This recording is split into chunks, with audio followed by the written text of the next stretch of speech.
Bonsoir à tous et bienvenue dans ce nouveau numéro de l'Hebdo Politique. Nous sommes comme la semaine passée au Parlement européen de Strasbourg.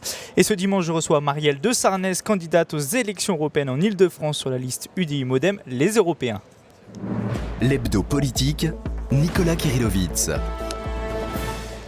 Marielle de Sarnez, bonsoir. Bonsoir. Vous êtes née le 27 mars 1951, vous avez donc 63 ans. Votre carrière politique, vous l'avez commencée lors de l'élection présidentielle de 1974. Vous souteniez alors la candidature de Valéry Giscard d'Estaing. Vous avez ensuite collaboré à la création de l'UDF, où vous avez travaillé pendant des années aux côtés des responsables du parti. C'est à cette époque que vous avez rencontré François Bayrou, dont vous êtes proche politiquement. Est-ce que l'on peut même dire que vous êtes ami avec François Bayrou aujourd'hui ? D'abord, on dit Bayrou. Bayrou, excuse-moi. Mais oui, bien sûr, on est amis, on a fait un long chemin ensemble. Et c'est quelqu'un pour qui j'ai beaucoup d'estime. Vous l'avez suivi lors de son passage au ministère de l'Éducation nationale de 1993 à 1997. Députée européenne depuis 1999, vous êtes également l'une des fondatrices du Parti européen démocratique, dont vous êtes aujourd'hui secrétaire générale, et du Modem. Directrice de campagne de François Bayrou en 2007 et 2012, vous avez soutenu Nathalie Kosciusko-Morizet lors des municipales de mars dernier à Paris. Avec vous, nous aborderons les objectifs du centre pour ces élections européennes et les enjeux de l'accord de libre-échange Europe-États-Unis, actuellement en négociation. L'Hebdo Politique, le Money Time. Mais pour commencer cette émission, place au Money Time. Le Money Time, c'est une série de questions-réponses rapides. Le but, Marielle de Sarnez, apprendre à mieux vous connaître et voir si vous suivez l'actualité de près. Vous êtes prête ? Oui. Harlem Désir a été nommé secrétaire d'État chargé des affaires européennes. S'agit-il d'une nomination de complaisance selon vous ? C'est le 12e à ce poste-là en 12 ans. C'est dire que vraiment les questions européennes sont en France la variable d'ajustement des gouvernements et c'est bien triste. Et lui, en tant que personne, est-ce que ce sera... Moi, je critique jamais les personnes. C'est pas dans ma manière d'être. Ce que je critique, c'est que la France, gouvernée par un gouvernement de gauche ou de droite, considère l'Europe, au fond, comme une question secondaire. Et moi, je pense que c'est exactement l'inverse. On a pu constater lors des municipales une percée du Front National dans les Yvelines et par ailleurs en France aussi. D'après un récent sondage, 35% des Français se disent racistes. Est-ce que c'est un chiffre qui vous inquiète, que vous comprenez en l'état actuel, notamment économique, des choses ? On ne peut pas comprendre un chiffre comme celui-là. Et il y a quelque chose contre lequel je me bats, moi, mais profondément, de toute ma vie de femme engagée en politique, c'est contre la stratégie des boucs émissaires. Alors pour certains, c'est jamais de notre faute, c'est toujours de la faute des autres. Alors il y a le bouc émissaire de la finance mondiale pour certains, il y a le bouc émissaire de l'Europe, qu'on connaît bien, ou il y a le bouc émissaire de l'étranger. Eh bien moi je crois que les difficultés d'un pays, elles commencent quand vous faites rejeter sur les autres vos propres problèmes. Pour passer une bonne soirée, vous inviteriez François Bayrou ou Valéry Giscard d'Estaing ? J'aime beaucoup Valéry Giscard d'Estaing.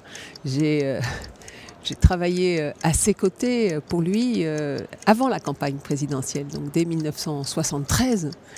À l'époque, pendant la campagne présidentielle, je vendais des t-shirts qui sont devenus fameux, parce que c'est sur lesquels il y avait écrit Giscard à la barre. Et il a été, au fond, un président de la République extrêmement moderne. Il faut se souvenir de ça. Il a fait nombre de réformes sociétales en France, et je trouve qu'on devrait lui rendre un peu plus justice de cette action-là. Et pour passer une soirée, du coup ?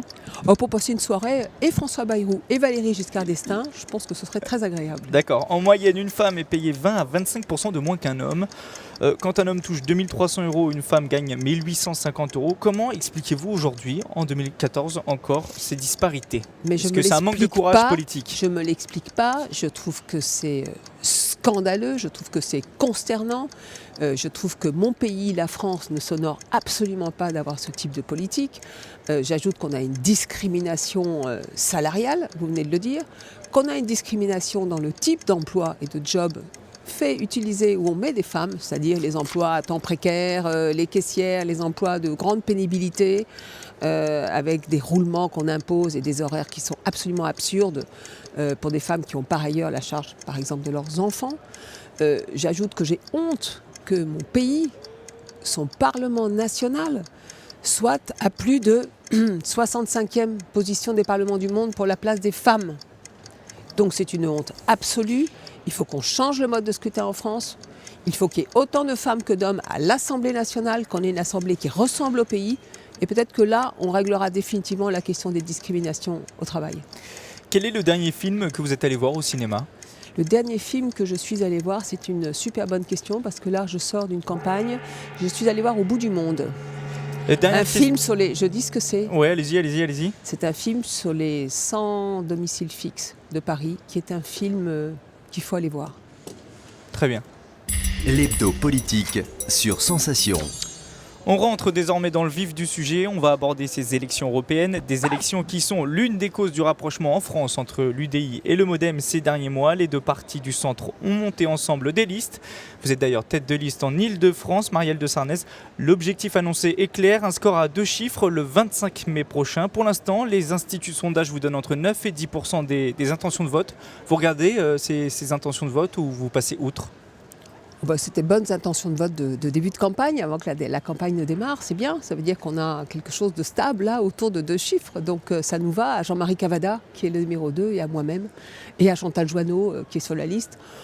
Cette liste, c'est une équipe de personnalités. Patricia Lalonde aussi, qui est très très engagée pour la cause des femmes en Europe et en dehors de l'Europe. On a une équipe de personnalités compétentes, chacune différente avec sa vie, son propre parcours. Et moi, je suis très très heureuse de faire équipe avec tous. Un score à 2 chiffres, ça veut dire quoi ? Ça veut dire 10% ou c'est beaucoup plus ? Un score à 2 chiffres, ça peut aller de 10 à 99. Justement, D'accord ? c'est la question. Et donc, il y a un objectif fixé ou... Le meilleur objectif possible, le plus grand nombre d'élus possible. Aujourd'hui, nous sommes les Européens de cette élection. Ceux qui sont, nous sommes clairs, cohérents dans nos convictions européennes. Il n'y a pas de loup, il n'y a pas de lézard chez nous. On est engagés pour l'Europe, on est engagés pour réformer ce qui mérite d'être réformé, mais on est clairement européens et en cohérence. Aujourd'hui, vous êtes en 4e position derrière le FN, l'UMP et le PS. Est-ce qu'il y a peut-être ça un peut parti changer, politique j'espère. Voilà, oui, c'est bien ma sûr question. que ça peut changer. Moi, j'espère que ça va Qu'est-ce qu'il monter, faut faire que pour le ça score va monter. Il faut faire la meilleure campagne possible, essayer de convaincre, parler de l'Europe. D'abord, faire en sorte que les Franciliens sachent que nous allons voter le 25 mai, un seul jour, un seul tour, pour au fond choisir l'orientation politique que nous voulons imprimer à l'Europe dans les 5 dernières années. Je viens de sortir un livre qui s'appelle L'urgence européenne. Je considère qu'il y a une urgence européenne. Il y a une urgence européenne d'abord à avoir une Europe unie et forte pour au fond, préserver notre modèle social qui est le plus avancé au monde, préserver notre façon de vivre. Il y a une urgence européenne aussi à mettre de la démocratie dans le fonctionnement de l'Europe. Et ça, c'est vraiment quelque chose qui va être notre cheval de bataille. Le retrait de Jean-Louis Borloo pour des raisons de santé de la campagne pour ces européennes, c'est un obstacle, clairement. D'abord, je souhaite qu'il se remette vite sur pied. Voilà. Ça, c'est la première des choses et le premier message amical que j'ai à sa destination. Par ailleurs, je suis absolument persuadée que aussi bien Jean-Louis Borloo que François Bayrou, au fond, ils inspireront en partie cette campagne et qu'ils seront à nos côtés dans cette campagne. On va essayer de trouver des formes qui soient appropriées, mais je connais leur engagement.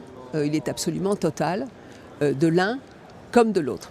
Et aujourd'hui, le chef, c'est François Bayrou, clairement. Aujourd'hui, il y a 2 partis, l'UDI, avec un Jean-Louis Borloo qui, j'espère, va se remettre le plus vite possible, et puis le MoDem, avec François Bayrou et son équipe. L'alliance entre l'UDI et le MoDem pour ces européennes peut-elle être mise à mal en cas de mauvais résultats, ou alors c'est une alliance qui va durer dans le temps et objectif ? Moi, je crois que les raisons qui ont fait qu'il nous a semblé nécessaire d'opérer un rassemblement, au fond, du centre, sont des raisons qui existaient déjà il y a 6 mois et qui n'existent plus encore aujourd'hui.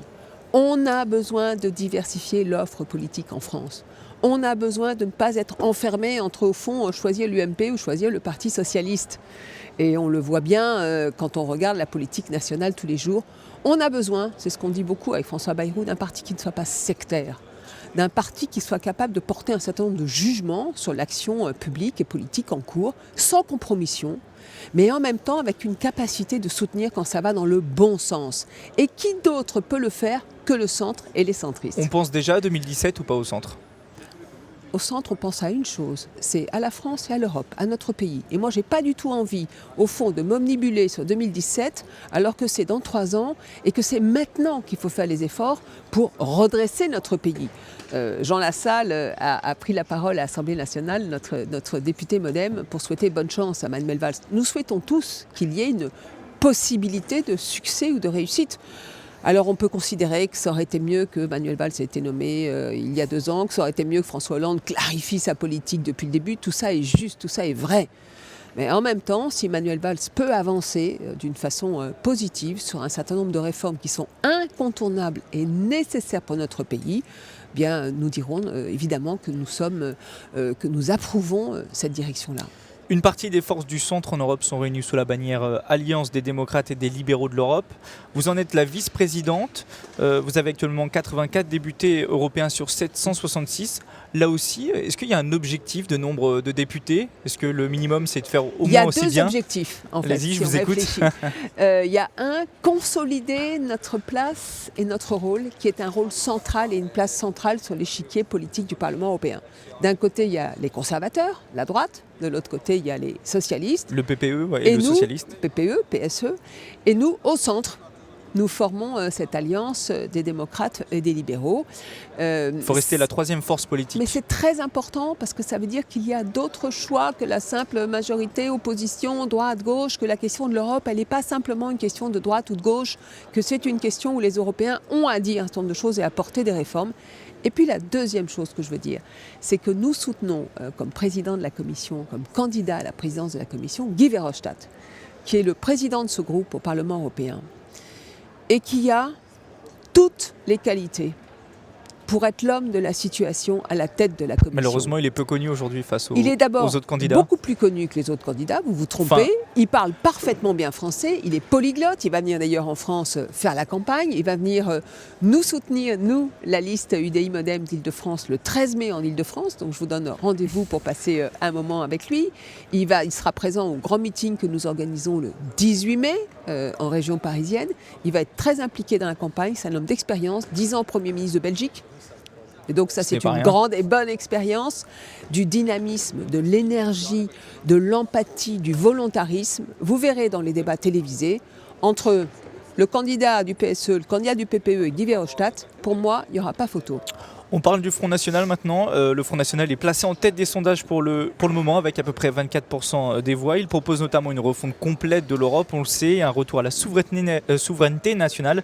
Pour vous, le FN et les partis populistes d'Europe ne sont pas compatibles avec l'Europe? Pour moi, d'abord, le choix européen, c'est un choix de souveraineté. C'est exactement ça que je pense et que je crois. Vous êtes d'accord avec le Front National? Le choix européen, je ne pense pas qu'ils disent ça du tout au Front National, puisqu'ils veulent sortir de l'Europe, supprimer l'euro et se retrouver tout seuls. Pour moi, au contraire, le choix européen est un choix de souveraineté. Comment on veut peser dans le monde? Comment on veut peser dans la mondialisation? Comment on veut se battre à armes égales avec les grands géants de ce monde, que ce soit la Chine, les Chinois ou les États-Unis, ou les pays émergents, l'ensemble des pays émergents? Il est évident qu'en étant unis au sein de l'Europe, on sera plus fort. Simplement, cette Europe, il faut la rendre efficace et il faut la rendre démocratique. Donc vous voyez que c'est une différence énorme avec les thèses que véhicule le Front National, qui est pour la sortie de l'Europe. Tout ça, ce sont des impasses. Ça ne peut pas exister, ça n'existera pas. On raconte des histoires au peuple. Alors évidemment, quelquefois, la démagogie, le populisme, ça fonctionne. C'est à nous de nous battre, nous Européens, de relever ce challenge. Et pour moi, je vous le redis, le choix européen, c'est vraiment un choix de souveraineté. Écoutez à ce propos Magali Balint-Brismer, elle est chercheuse spécialiste des extrémismes et nationalismes en Europe à la Fondation Robert Schuman. Le nationalisme est incompatible avec l'Union européenne. Il est incompatible avec l'Union européenne telle qu'elle se construit aujourd'hui, telle qu'elle se construit même depuis, on pourrait dire, le traité de Maastricht, et depuis cette fédéralisation croissante, cette intégration progressive des différentes politiques de l'Union.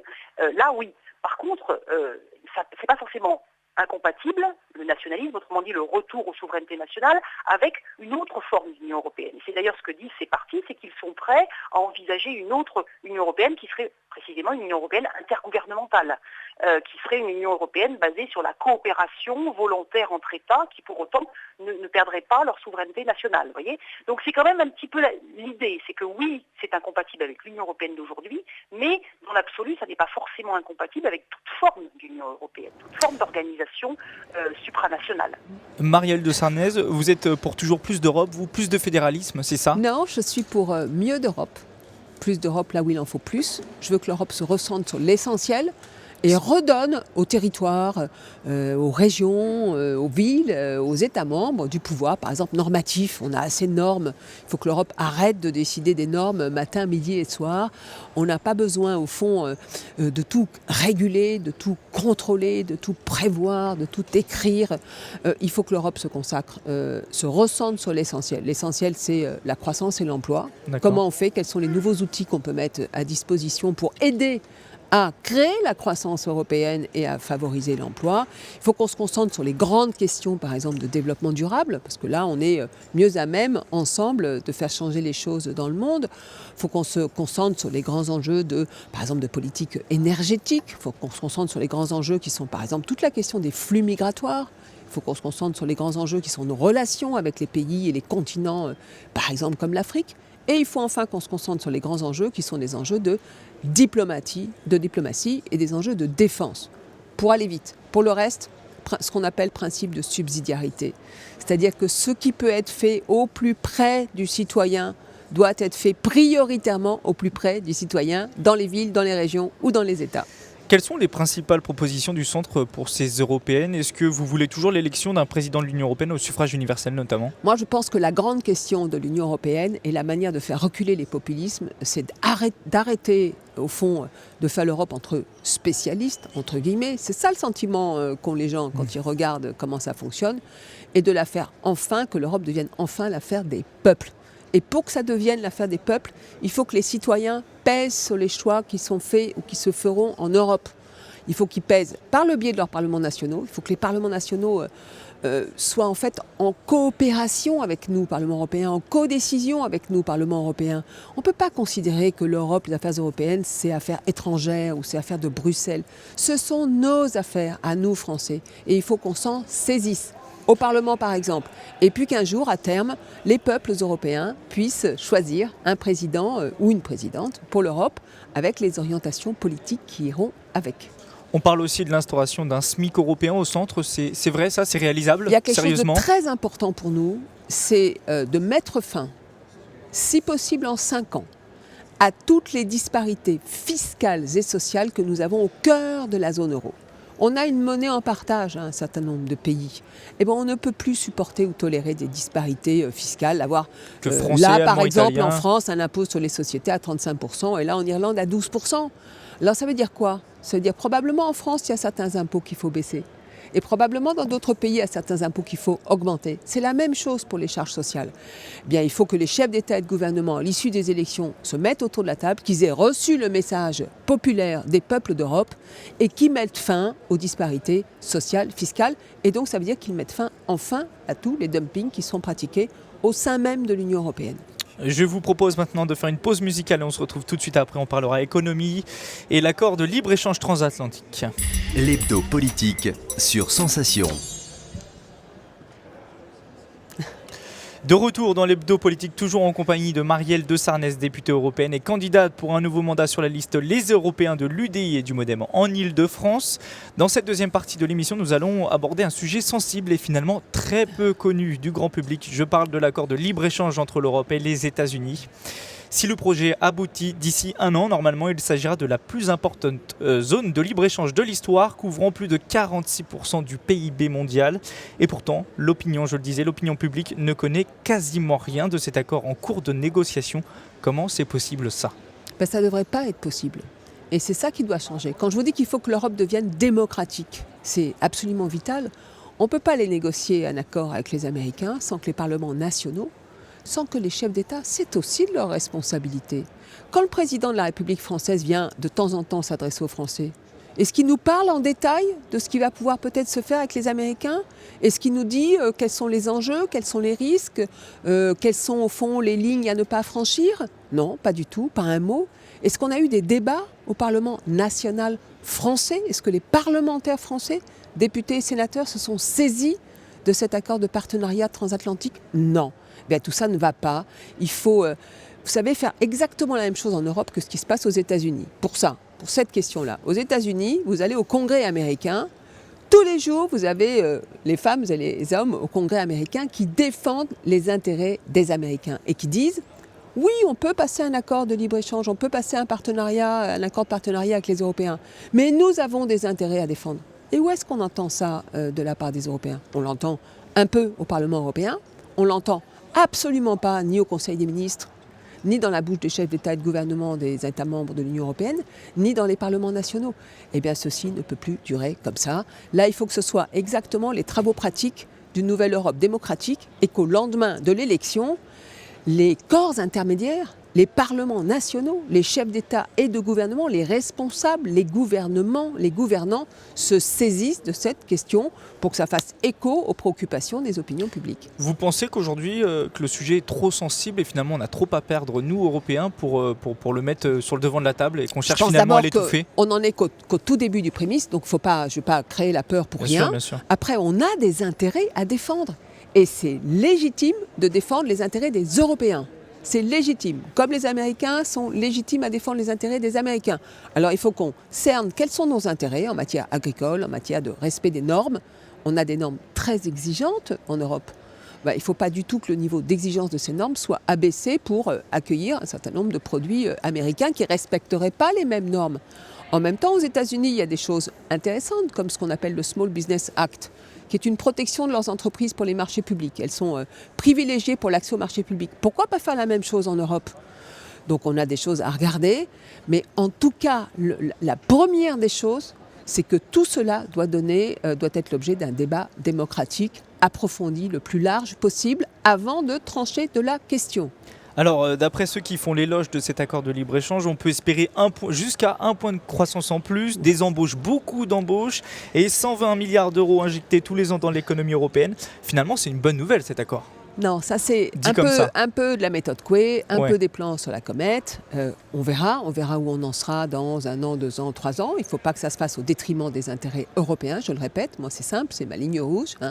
On doit défendre, nous, parlementaires européens et français, nous devons défendre l'intérêt des Européens dans ces futures négociations. Et l'ensemble des chefs de gouvernement doivent s'impliquer dans cette négociation. J'aimerais entendre le gouvernement français davantage sur cette question. Après, en général, la Commission donne des chiffres faramineux. C'est-à-dire, dès que la Commission dit « Tiens, on va faire un accord de libre-échange ou de partenariat avec tel ou tel pays émergent », là, c'est avec les États-Unis. Donc, évidemment, c'est États-Unis plus Europe, c'est à peu près la moitié du PIB mondial. Donc, c'est beaucoup. On va créer des emplois tout de suite derrière. Non, tout ça n'est pas non plus obligatoire, c'est pas si simple que ça. Après, il y a probablement beaucoup d'entreprises qui aimeraient pouvoir accéder au marché américain. Donc il faut regarder tout ça dans la sérénité, mais dans la transparence la plus absolue.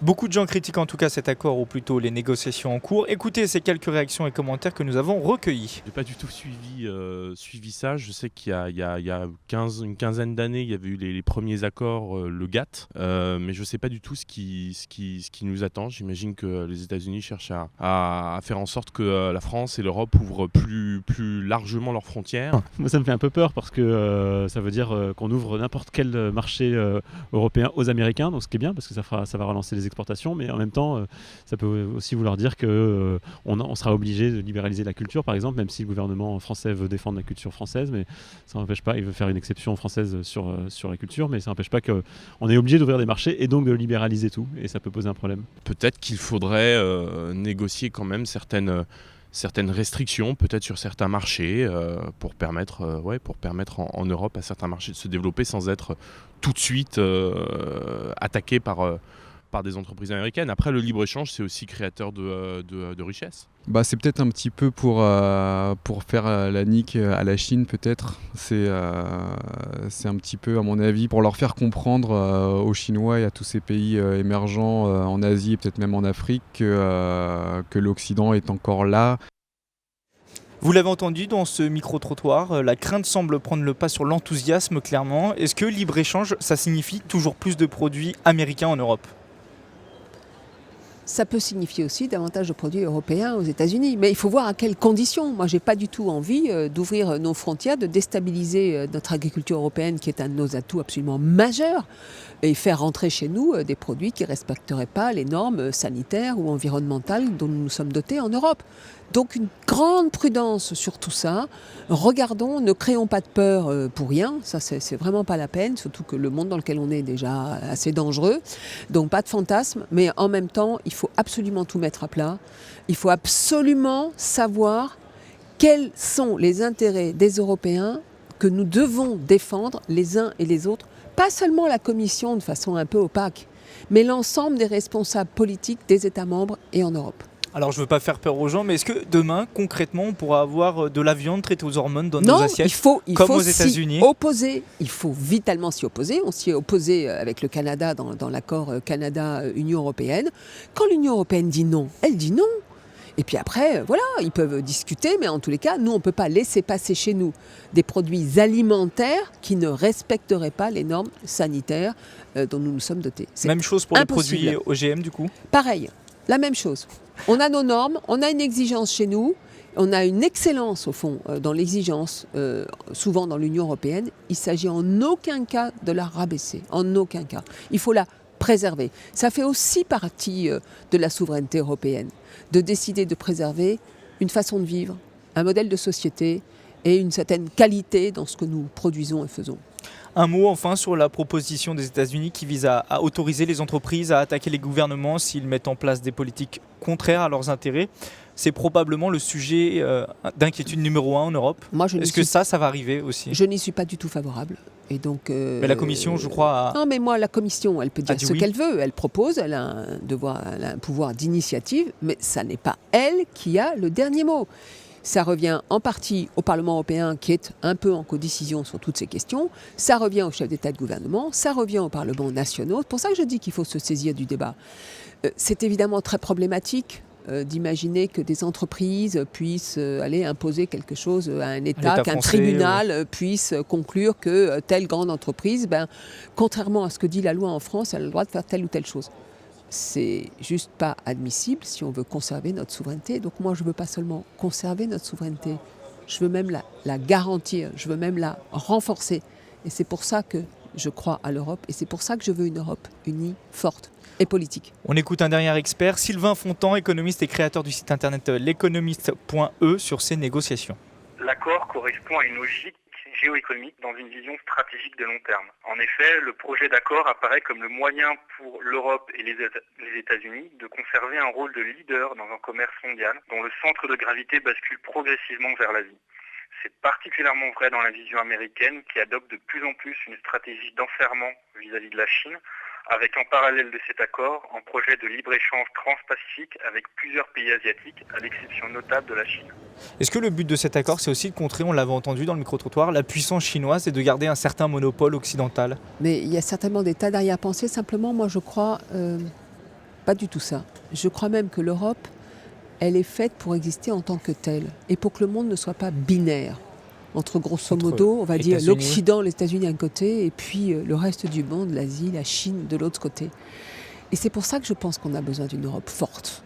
Pas seulement au plan économique, il faut qu'on retrouve notre croissance, donc il faut de nouveaux outils. On n'en a pas parlé longuement aujourd'hui, mais j'espère qu'on pourra y revenir dans le cadre de la campagne. Il faut par exemple qu'on mobilise l'épargne européenne, il faut qu'on fasse des investissements pour préparer l'avenir. Et en même temps, il faut qu'on soit fort pour décider, au fond, pour participer de l'équilibre du monde. Selon que l'Europe existera ou pas, l'équilibre du monde ne sera pas le même. Et moi, je n'ai pas envie du tout d'un monde qui se résume à un face-à-face Chine-États-Unis. L'hebdo politique, Nicolas Kirillovitz. Voilà, c'est la fin de cet hebdo politique. Nous étions au Parlement européen de Strasbourg en compagnie de Marielle de Sarnez, tête de liste Île-de-France pour l'Alliance UDI-Modem, l'alternative.